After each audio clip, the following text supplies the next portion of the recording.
के हुँदैछ नेपालमा, के हुँदैछ नेपालमा, यो के गाई जात्रा हो। हेर्नुहोस् हेर्नुहोस् हेर्नुहोस्।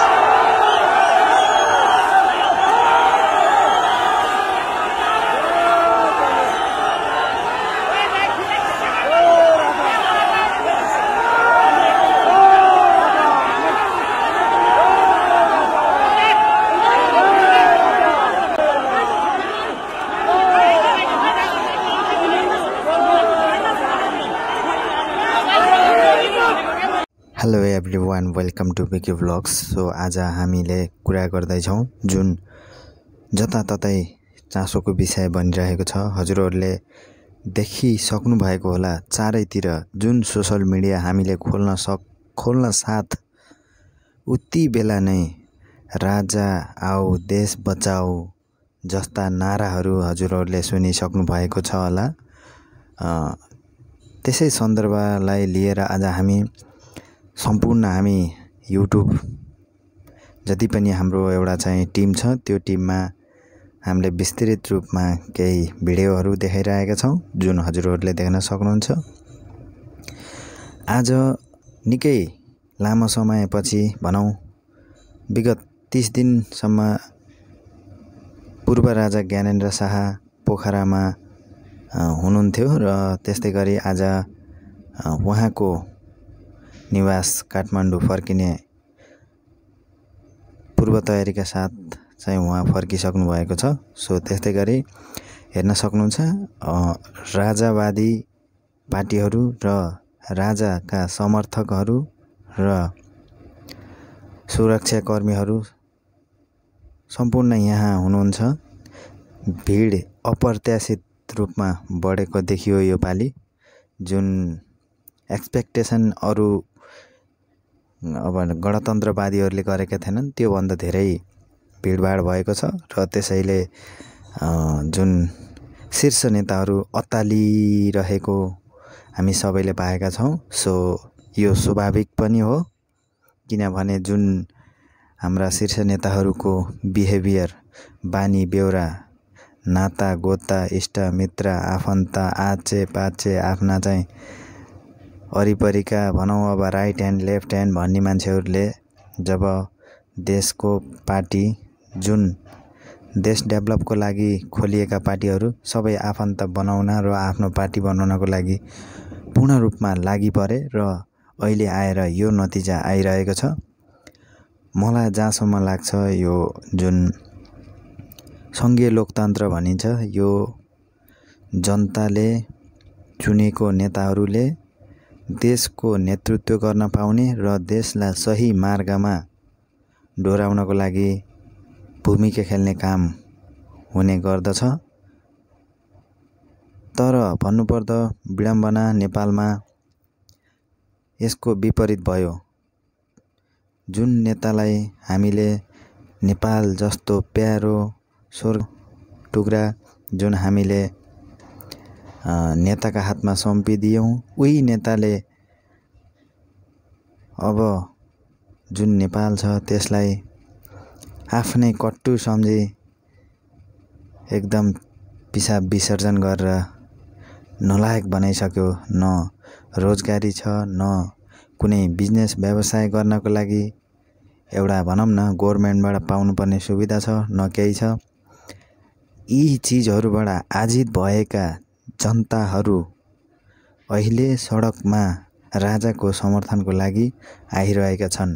मलाई यस्तो लाग्दछ हाम्रा अडियन्सहरू युट्युबमा जति पनि सब्सक्राइबर हुनुहुन्छ, अर्थात् हजुरहरू जति पनि मेरो भिडियो हेरेर बसिरहनु भएको छ, हजुरहरूलाई यो कुराकानी के कस्तो लाग्छ। सो हजुरले प्रतिक्रिया दिनुहोला कमेन्ट बक्समा। आजको नतिजा आउनुमा हाम्रा शीर्ष नेताहरू नै दोषी छन् भन्ने मेरो मान्य छ। जुन विगतका दिनहरूले हामीलाई प्रकष्ट रूपमा देखाइसकेका छन्। सो एक हिसाबले म पनि जुन नेपालमा सानोतिनो व्यवसाय गरेर केही वर्ष बिताइसकेँ र कोभिड-19 नेपालको लकडाउन लगायत इन्डियाको नाकाबन्दी त्यसको शिकार पनि म पनि भएँ र जुन पछिल्लो समय गभर्मेन्टले सपोर्टको जुन सिद्धान्त छैन नेपालमा, आउट अफ कन्ट्रीहरूमा धेरै चाहिँ बाहिरको जति पनि बिजनेसम्यान हुनुहुन्छ उहाँहरूलाई एउटा फाइनेन्सियल रूपमा एउटा चाहिँ ट्याक्स कटौतीको रूपमा ग्रो गर्नको लागि हेल्प हुन्छ गभर्मेन्टबाट। सो त्यो हाम्रो नेपालमा फिटिकै छैन।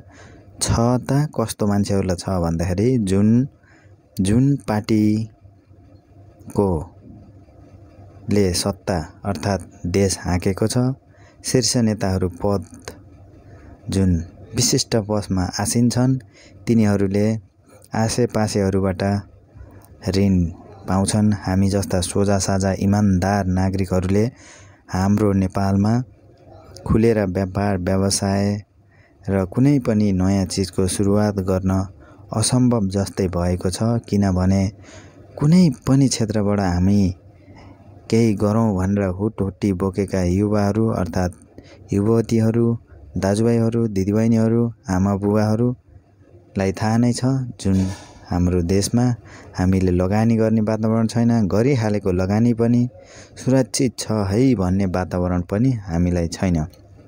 जुन व्यवसाय हामीले आज खोलेर बस्यौँ त्यो व्यवसाय कहिलेसम्म चल्छ र कसरी चलाउने भन्ने हामी आफैमा अन्योन्त हुन्छ।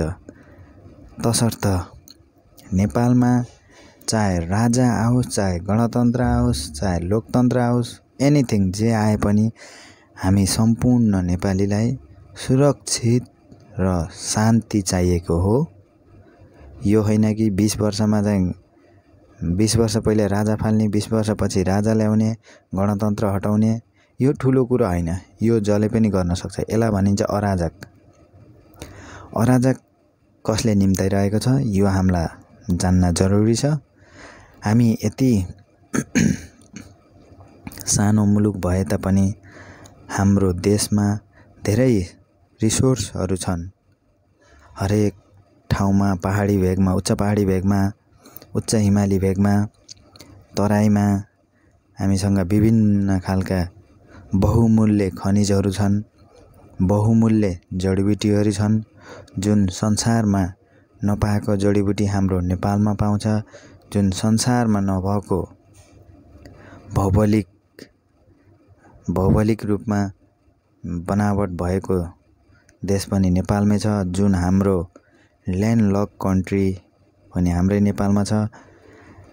हामी नेपालीहरूको चारैतिर प्रशंसा छ, तर किन हाम्रो देशलाई हामीले प्रशंसा लायक बनाउन सकेनौँ, यसमा हामी एकदम अभाग्यमानी भएका छौँ। र हामी योवादी उवादी भन्दा पनि हाम्रो देशमा स्थिर टाइपको सरकार, स्थिर लिडर, सबैले भरोसा गर्न लायक नेताको आवश्यकता ठानिरहेका छौँ। र आज जुन यो गति आइरहेको छ यो देशको लागि शुभ हुँदै होइन। किनकि कुनै दल, कुनै सङ्गठन, कुनै संस्थालाई फाइदा होला यसबाट, त्यो आफ्नो ठाउँमा छ। तर जुन गरिखाने वर्ग छ त्यसलाई यसले कतै पनि फाइदा गर्दैन। किनकि आज हेर्नुहोस्, काठमाडौँमा जुन सार्वजनिक यातायातमा लगानी गरेर खाने मान्छेहरूको हालत के भएको होला, त्यसमा पनि हामी सम्पूर्णले ध्यान दिनुपर्ने हुन्छ। किनकि बाटो बन्द भयो। बाटो बन्द भइसकेपछि जुन सार्वजनिक सवारी चलाउने मान्छेहरूले आजको जुन जीविकोपार्जन गर्न कति गाह्रो हुन्छ। अब कतिपय हाम्रो यो सार्वजनिक क्षेत्रमा डेलीको दिहाडीमा काम गर्ने अनि बेलुका खानेहरू पनि हुनुहुन्छ। र आज उहाँहरूको घाँस बाँस कपास आजको लागि कसले बेहोर्ने, देशको क्षति कसले बेहोर्ने। कतिपय हाम्रा बाहिर जानेहरू जुन दाजुभाइ दिदीबहिनीहरू हुनुहुन्थ्यो उहाँहरूले कति शास्ति खेप्नु पर्यो। यस्ता साना साना चिजहरू कतिपय टुरिस्टहरू बाहिरबाट नेपाल आउँदै हुनुहुन्थ्यो होला, के कारण यस्तो हाहल्ला आउँदा जाँदा, यसलाई भन्छ अनस्टेबल।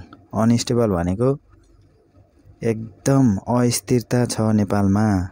राम्रो टुरिस्टहरू आउँदैन, किनकि यस्तो भिडभाड आन्दोलन छ। कति बेला गोली चल्ने हो, कति बेला कसले जुलुस बाल्ने हो, कसले गाडी चलाउने हो, टुङ्गो छैन। यस्तो देशमा को घुम्न आउँछ? यस्तो देशमा कोही घुम्न आउँदैन जहाँ पिस छ, शान्ति छ। हामी रात दिन सिङ्गल हिँड्न सक्छौँ। त्यस्तो देशमा बाहिरबाट टुरिस्टहरू एउटा पिस शान्तिको लागि घुम्न आउँछ। एकदम स्ट्रेस हुन्छ, काम गर्छ, वर्षौं काम गरेको हुन्छ, एउटा चाहिँ पिसको लागि घुम्न जान्छ। सो त्यसको लागि हामीले हाम्रो नेपाललाई सुरक्षित बनाउनु पर्ने हुन्छ। यो भन्दै म हजुरहरूलाई आजको यो भिडियो के कस्तो लागिरहेछ कमेन्ट बक्समा कृपया भनिदिनु हुन हार्दिक अनुरोध गर्दछु। र आजको यो र्याली, यो वेलकमिङ, राजाको लागि वेलकम गर्न आउनुभएका सम्पूर्ण साथीभाइ, इष्टमित्र, आफन्तजनहरू एकदम सुरक्षित रहनु होला भन्न चाहन्छु।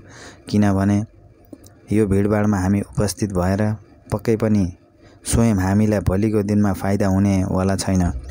किनकि यस्ता आन्दोलनहरू, यस्तो भिडभाडमा हामी पहिला पनि गएका थियौँ, धेरै पटक गएका थियौँ, तर हामीलाई कुनै लाभ मिलेको छैन। तसर्थ एकदम केयरफुल भएर आफ्नो काम, आफ्नो गन्तव्य, आफ्नो मिसन के हो त्यसमा लागि पर्न म हार्दिक अनुरोध गर्न चाहन्छु।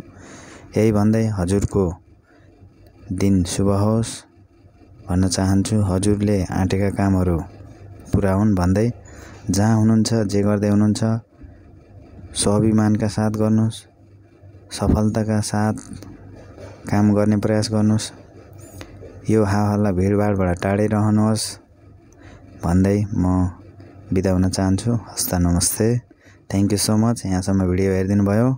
C you soon, take care, bye bye.